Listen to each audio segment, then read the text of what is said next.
C'est difficile pour nous. Ah ouais. Ici à New York, ouais. Eh oui. Quand je... da ngeen dugg ma ne mun ngeen def mel ni kenn du wax fi politique. temps boobu politique ñaay amul saag amul xuloo. Non, non, amul saag. amul problème quoi. Bon, parce qu'il avait trouvé. Le programme c'était 96. C'est après l'élection législative 98 xam nga am député yi. am 12 yi ñu xam. Oui, c'est Diegane Sène. Bon, mais en partie c'était. On a envers Yoro Djibo. Donc Djibo. mais nag balaa mu génne lu dégg naa muy wax. Man li ma waa PS ñu reproché. Nous on ne connaît que le PS. On n'a vécu que dans le PS. Mais nous tous on est comme nous, hein, de petits rebelles. Ils préfèrent tout perdre plutôt que de se renier ou de renoncer. C'est une perte de vie. Ouais. Waaw, c'était inéluctable parce que mu ngi defoon 50,6. Ouais. dafa daanoo 60 législatives. Quand un parti chute comme ça. mën nañu commencé. voilà ñu ngi koy dégg. baax ñu ngi jéggalu di leen gërëm nag di leen sant ci xaar bi parce que ñun ñoo ñaanoon seet si leen pour nuyoo si pour yëglu et pour sottantey xalaat n'est-ce pas ki ko def mooy suñu jigéen bi di suñu njaatige fii di Khady Gueye dëgg yàlla moom moo ko dox moo ko sàkku moo tax ñu bëgg bu baax a baax ñëw fii man nag ñun ñoo sàkku nag gis ci leen muy tànku mbokk muy tànku ñu bokk lu ñu dëkk fi ñu dëkk mais surtout bokk li ñu bokk muy réew mi nekkandoo même askan ñu nekk fële ngeen nekk fii ñu ñëw fii dans le cadre d'activité dox mbokk ñu ne nag suñu ñëwee il faut que ñu dem seeti association yeeg daayira yi moo taxoon ñu sàkku ñëw fii tey et ñu di leen gërëm di leen sant ci li ngeen ñu nangu recevoir kontaan nañ ci lool parce que li ñu gëm mooy New York ak ni mu tëdde ak ni population sénégalaise tëdde nii que ñu cultiver ay spécificité vraiment c'est un plus parce que li ñu gëm mooy li ñu Senghor jàngal te ñuy contre ko mooy que ni c'est les contraires et les contradictions qui sont fécondantes wuute ñu bari mooy suñu doole su fekkee ci xel la su fekkee ci xalaat la su fekkee ci jëfin la su fekkee ci dundin la ci lu mënta doon parce que ku nekk day am li mu indi ci li ñu bokk suñ ko nangoo rekk ku nekk jëriñoo ànd bi muy fàttali suñu waxtaan yi fii léegi wax na dëgg bokkuñu woon ñun ñëpp fi ñu bokk mais saa yi ñu waxtaanaan rekk juboo parce que Sénégal gi ñu bokk moo ñu sut moo ñu ëpp te moo ñu war jaral lu ne moo tax suñu ñëwee fii tànku mbokk la parce que dañuy ñëw ziyaar si nuyu ñoo xam ne fii ñu nekk ils apportent leur pierre fële ci réew ma ci seen xam-xam ci seen doole ci seen mën-mën ci seen kàttan donc ñëw seet si leen njëriñ la pour ñun mais ndokkale leen pour ñun la signe de reconnaissance et de remerciement parce que li ngeen di def réew ma ñu bari mënuñu ko actuellement la diaspora apporte autant que presque li Banque mondiale di joxe Sénégal li ngeen di dugal ci réew mi yéen Amérique ak France ak fu ne moom moo tolloog li ñuy leb ñun mais xam nga kenn du ko valoriser da ngay dégg rek la Banque mondiale a donné ku nekk di signer di ree di tàccu yéen ngeen di ko joxe weer wu jot ak at ba at mi jeexee la ñu indi li ngeen joxe yéen te du bor te kenn du leen fay te du ngeen ko laaj moom ak loolu ñoo tolloo oui ay dizaines et des dizaines de milliards centaines de milliards ngeen di dugal ci réew mi par an te du ngeen ko laaj, du ngeen ko li ñële lu ñu ci jox laaj ñu fan ngeen ko dugal ak nan ngeen ko def. ngeen di dagg buumi gàcce yi, di dimbali ñi sonn, di dundal ñi mënul, di faj ñi feebar, lépp ci kii. Donc ñëw fii suñu kàddu yu jëkk mooy toujours kàddu njukkal leen, gërëm leen, sant leen ci paar boobu ngeen jël ci defar réew mi. te bi ngeen fi ñëw kenn ci yéen laajul kenn paas, seen doole bopp ngeen ñëwee, ñu ci bari au risque de leur vie. donc ñëw fii loolu la dëkk tekki pour ñun mooy nuyoo, mais surtout gërëm, sant ak njukkal. ñaareel bi mooy que ni li ñu bokk muy réew mi ngeen di ci def li ma tudd léegi. li ñu gëm mooy képp ku ko bëgg a defar, képp ku ko bëgg a defar su fekkee bëgg nga mu jëriñ di ngeen ci waxtaan ak yéen. mooy sama ñaareeli ngëm-ngëm. parce que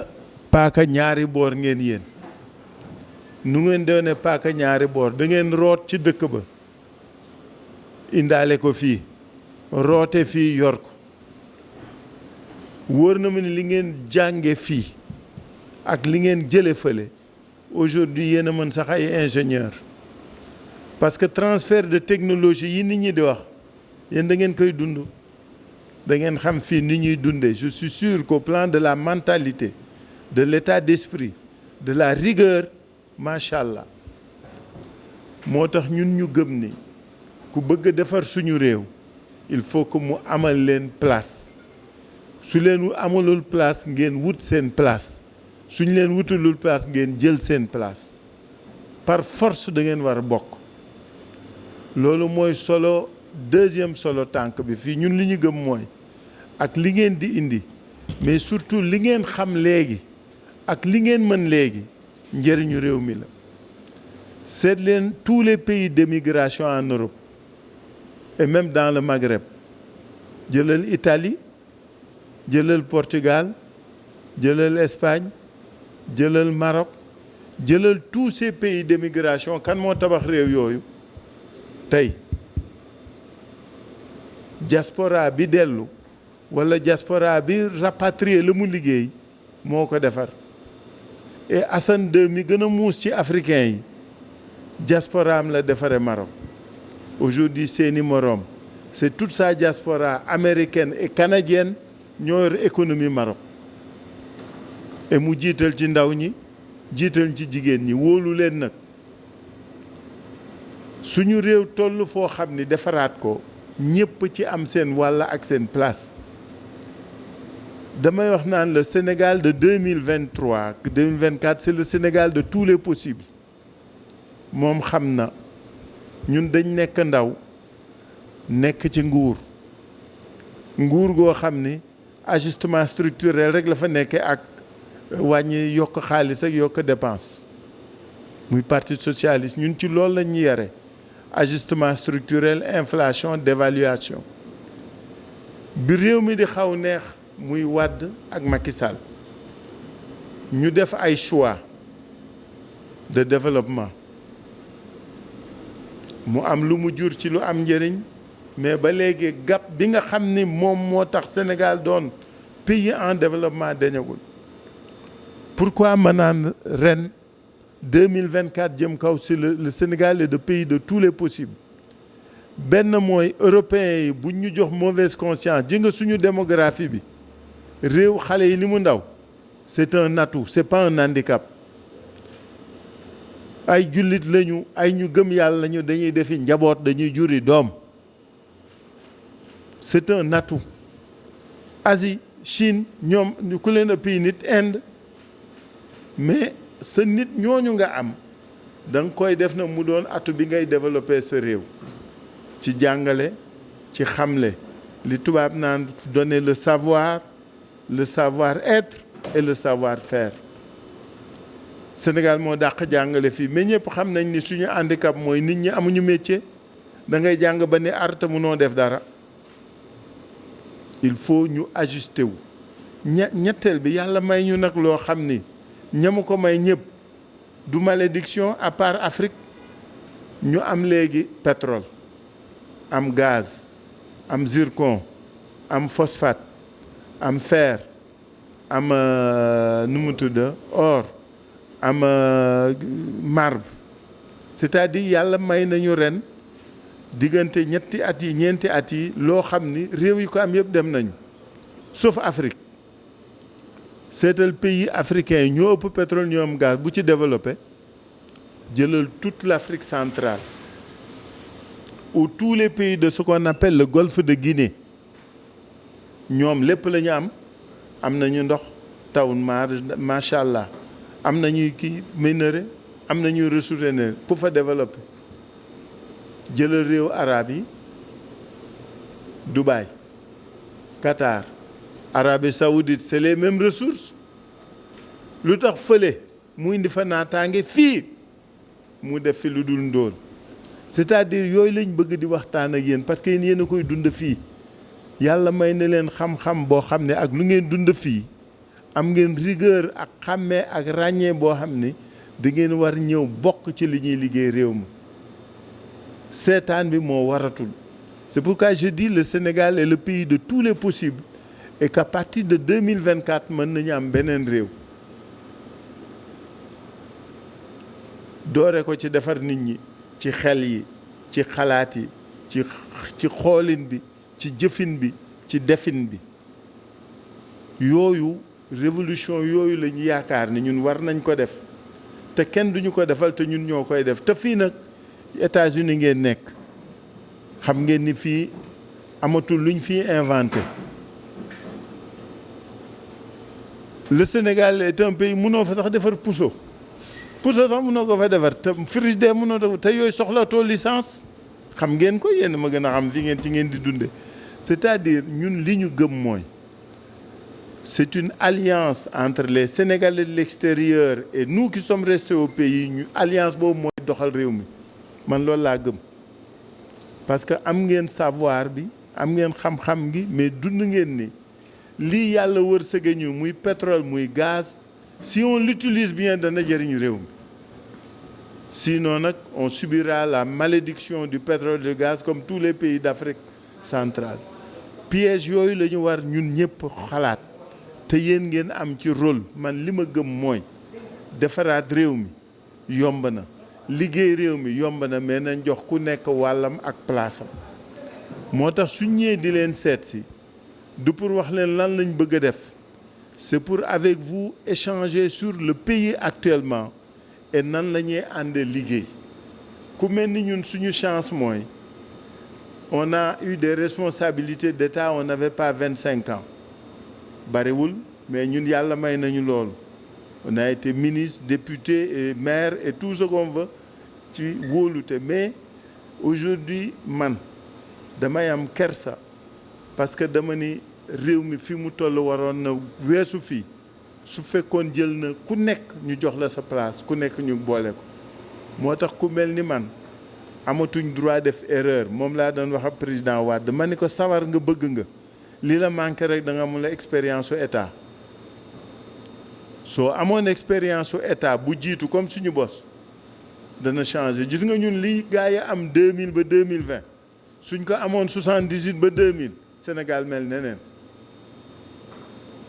donc tànk yi daal tànku nuyoo la tànku ziar la tànku mbokk la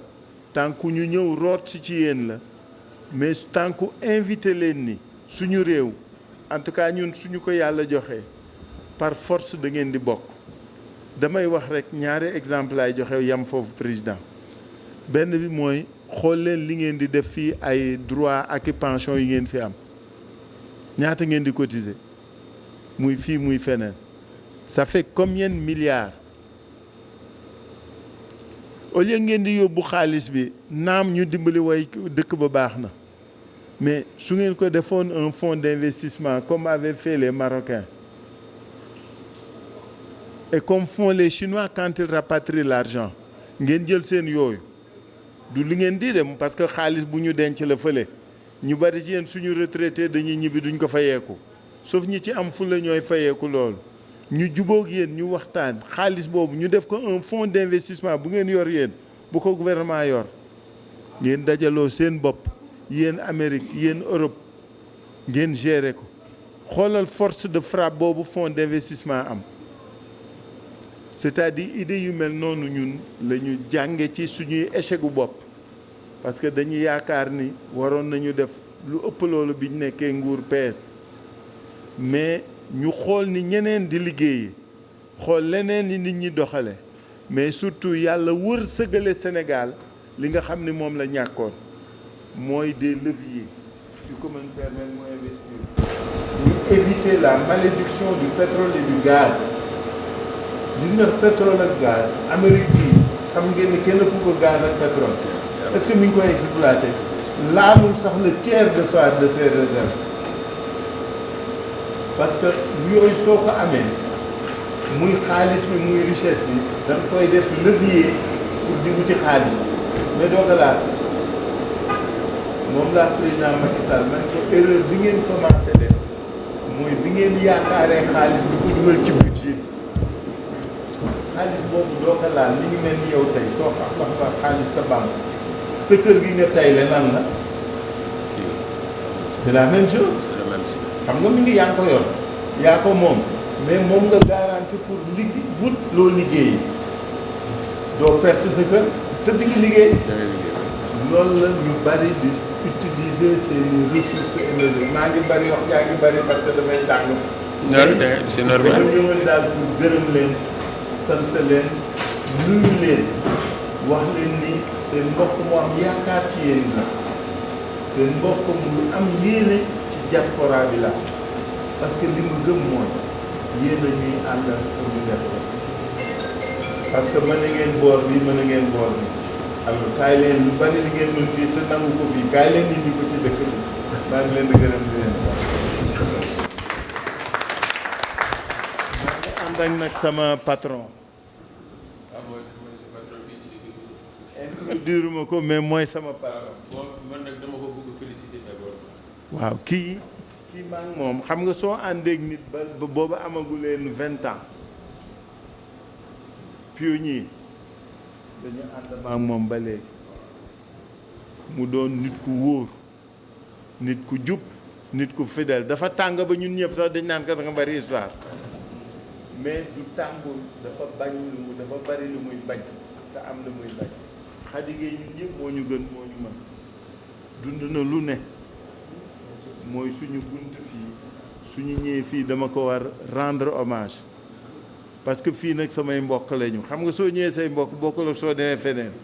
même su ma demee su ma doonee alpulaar bu déggul pulaar xam naa ne samay maam fii la donc su ma ñëwee fii damay wax ak samay mbokk parce que dama xam ne ñoo bokk jiddu ñoo bokk jikko ñoo bokk li ñuy bañ te ñoo bokk yéene pour fañ dëkk maa ngi leen gërëm di leen sax. waaw ñu ngi lay problème ñëwee boobu la gën a taxaw gis nañu xeexam bi muy xeex fii jaral na ko lépp bëggul ko yëpp parce que Sénégal dañu ne ñaari jigéen ñoo fi gën a bëri problème moom ak Ndeye Fall Gil mais ñoo gën a dégg parce que dañu dégg bëgg du ñu wax lu ñu lay wax lu ñu gum la ñuy wax quoi dañu déggu quoi militant nag loolu la militant da ngay nekk mun nga tey nekk militant nga nekk suba beneen militant mais am na militant yi nga xam ne du ñu changé abadan daay man waaw moom doxe na ko def na ko woone na ko quoi même ci suñu amul benn manifestation bu muy manqué am na ay militants yu mel ne comme man bu seen leader ñëwul du ñu ñëw bu seen leader amul problème du ñu ñëw mais moom manifestation bu muntu fi woote da nga koy gis dëgër te wóor boo lépp sotti quoi man yàlla def na man du ma socialiste mais ñoo fu ma dëkk ci Sénégal yi ñoo nekk suma maire quoi bi ma toogee star yi bam yow yaa nekk suma maire maa ngi dégg bi ngay defaree mairie bi ngeen fu ngeen lu woon ci rond point bi suma kër foofu moo jaaroo ak mairie bi donc ñu lay féliciter xam nañu ne bu yàgg xam nañu ne ci socialiste bu yàgg du tey donc bi nga taxawee di xeex socialiste yi bu ñu gisoon bi élection ñëwee day dem ma ne dégg bu wér keng parce que boo nekk parce que mooy suñu titre foncier mooy suñu premier parti bu ñu xam ñun ñëpp dañuy juddoo ci donc nag yàlla def ñu ñu xam ko ñu delluwaat ci yow moo gën ci yee moo gën ci ñoom moo fi des mais bu ko gumoon du dem mais nag boo ñëwee fii nit yi gis la déglu li ngay wax PDS la mais dinaa la déglu parce que mun naa ànd ak nit ki bañ la voter parce que sa idée li ngay défendre boo ko wàccee du ma la voter loolu nag ñu lay féliciter yàlla na yàlla indi xéewal defal nu jàmm Sénégal jàmm bi la ñu gën a soxla. mu dugg nekk sama boor yëpp benn la sotti ceeg def ci la ñun ñoo bokk yëpp xamel Xalifa mënu fi ñëw te defuñu moom li nga xam ni mooy style am moom dafa am style boo xam ni loolu defe naa ni kii fi ñu ko nàmpatale la ko jële te it nag kilifaam di mentoram yàlla na yàlla yokk ay leeram muy Mamadou Diop maire de Dakar ku ne xam na ko ci xeet bi Xalifa di doxal muy dox di seet nit ñi moom gëmul meeting mosu ko gëm porte à porte la gëmoon daanañ nekk di dox ba 5 heures du matin ba nit ñi salaatu ñu door a ñibbi donc loolu nag mu jël ci na moom indi ci nag tuusam dolli ko ci kon gëmul sax ay meeting li mu gëm mooy dox mbokk comme ni mu koy waxee dem ci nit ñi nga xam ne dañu meroon toog ñi changé woon parti ñëpp ñëw ñëpp dellu si waat nag ñu àndandoo liggéey Sénégal kon bu ñëwee di dox si loolu waxtaanoon nañ ci xam nga depuis defe naa ni bi ñu jëkkee jàpp voyage bi avant les événements ma ne la bu Xalifa ñëwee dinañ ñëw place Pikine ndaxte tamit place Pikine vraiment entité la boo xam ne bu am solo la ndax ñi fi nekk ñëpp macha allah ku ci ne bokk nañoo ak yow liggéey ci communauté te communauté sénégalaise benn la ñun ñëpp ñoo bokk ndey ñoo bokk bàyyi amul tukulóor amul séeréer amul joolaa ñun ñëpp benn lañu parce que ñun ñëpp sénégalais lañu ñu doon nit ñu baax nag ñu mën a mayee cër man ngeen fonk ma te tamit vraiment dëkkuma Brooklyn mais may ma cër te loolu tamit xëy na yàlla moo ko def kon kii nga xamante ni nii moom laa portel combat te bu mettee yéen ñëpp ngeen dugg ci jàpp ci kon su ñëwee dinaa ko indi ba fii mu xam ni fii am na fi ay sympathisants am fi ay militants am fi yëpp mais président balaa may sori dafa am ku ñu dab ci zawiya bi ñaar la Xataab Booy mii nga xam ni macha allah mën nañ la wax ni sax moom garde corps la ci yow sa rakk la sa yëpp la mais mënoon na nekk sa rakk ba pare nag di seetaan ci liggéey bi kii nag Sall Mansour di ko sapaat voilà mu ko papaam tonton Mat Saloum Boy mooy papaam voilà donc moom nag mu bëgg Xalifa ñi ko bëgg dañ ko bëgg te dañ ko bëgg ba jeex ci moom tàgg moom ci loolu la bokk Sall Mansour mi dañ daan ànd man ak moom xamel di dox ba bët set daanaka mën naa wax ni en 2019 yéen gis ngeen li ñu cartonné fii bu fekkee ne am na ay waa APR yu fi toog fii gis nañ li ñu liggéey fii 2019 vraiment ñu bari reconnaître ko ñu bokkulul parti ni vraiment ren lu ñu dal ci élection yi xadigéey ñu ko teg kon ñaan nañu yàlla tamit mu xewaat incha allah en 2024 waaye Sall Mansour mii monsieur le président wax dëgg yàlla sëñ Mansour mii bëgg na la fonk na la ñëw na Sénégal sax fekk ma fa mais boobu dafa fekk nga voyagé mais ni ma mel ci yow la mel ci man su ma jógee otoom la daan taal ñu ànd di dem ba bët set kon vraiment bi mu ñëw sànq dafa fekk ñu toll ci ñaan mais loolu war naa la ko leeralal parce que nit ki nag buy liggéeyal nit da nga koy seede mais xamel dañu ñëwoon rek dox ci mbokk ñun ñëpp benn lañu dégg ngeen li président wax kon nag tubaar fakàlla macha allah yooyu mu wax ñu ngi ciy xalaat te xam nga loolu ñun au niveau de l' association des sénégalais d' Amérique rendroon naa ko ci compte xam nga ñun amoon nañu projet boobu mu nekkoon une banque c'est comme les mutuelles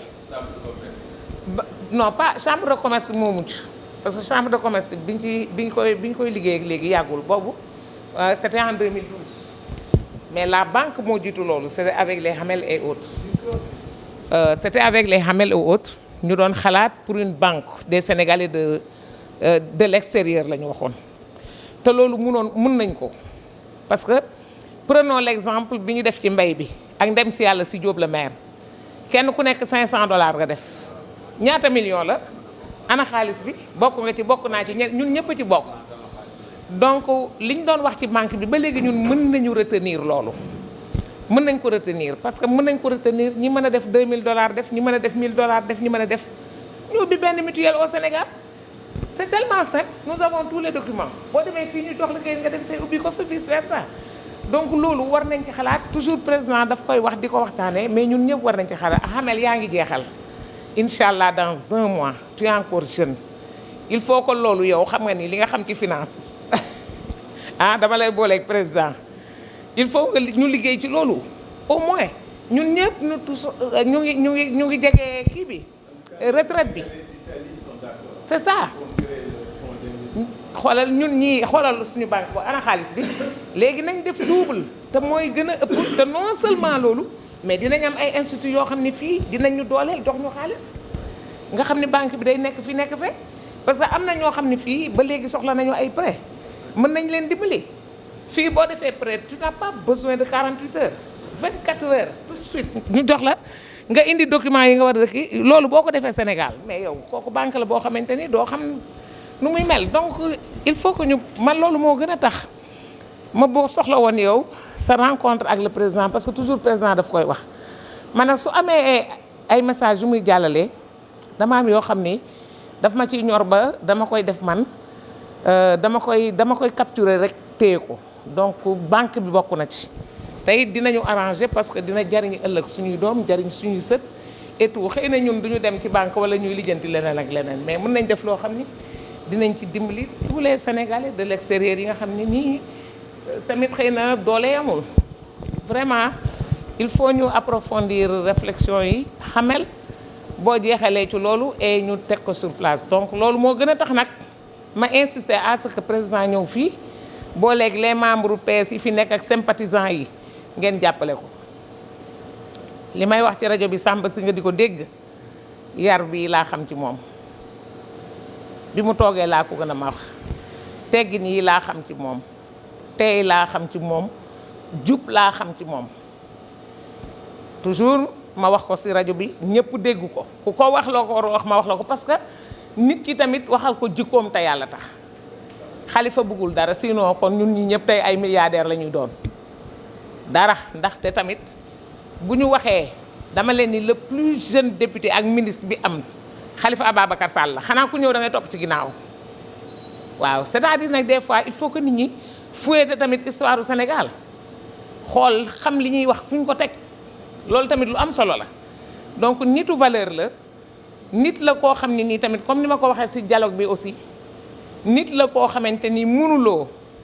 dëkk yi la wër yépp bu lëjee ñu woo la yow nga ñëw lijjanti ko ba tegaat leen ci yoon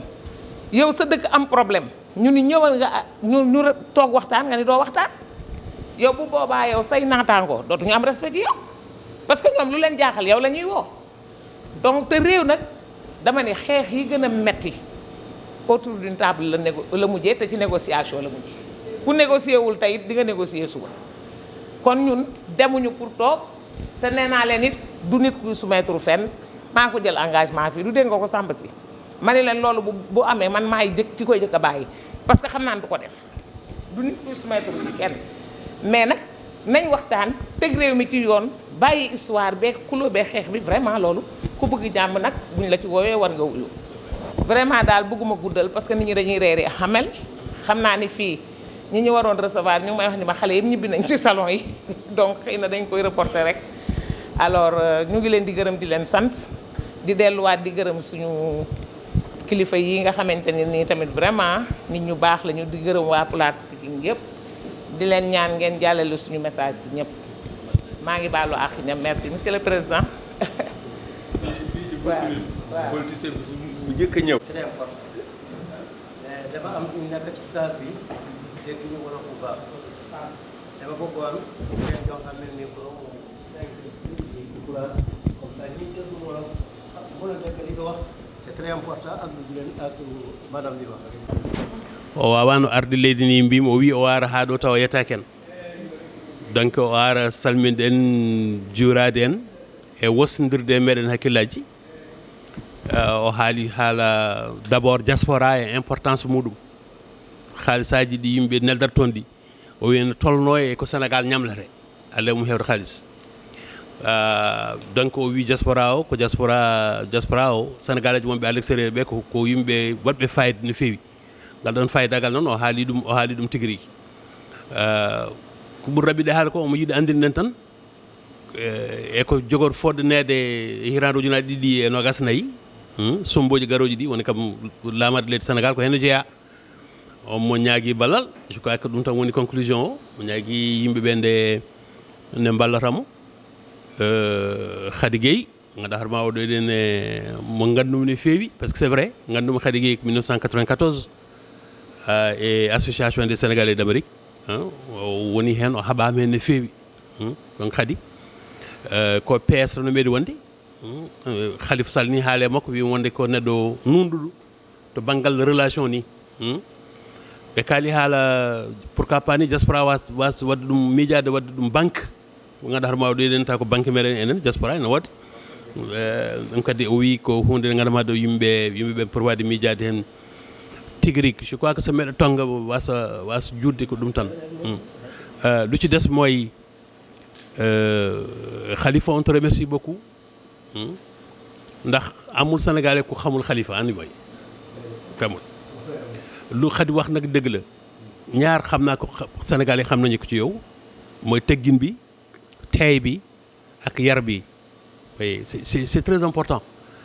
ak tam li nga wax ne PS homme d'état ngeen waaw loolu moom c'est vrai parce que c'est très facile sax pour def différence bi c'est très facile xëy na sax loolu moo tax nga nekk homme d'état xëy na sax li nga nekkee homme d'état loolu moo tax nga nangu ne dem ci dialogue bi cette capacité de pouvoir faire la part des choses c'est très important te dialogue bi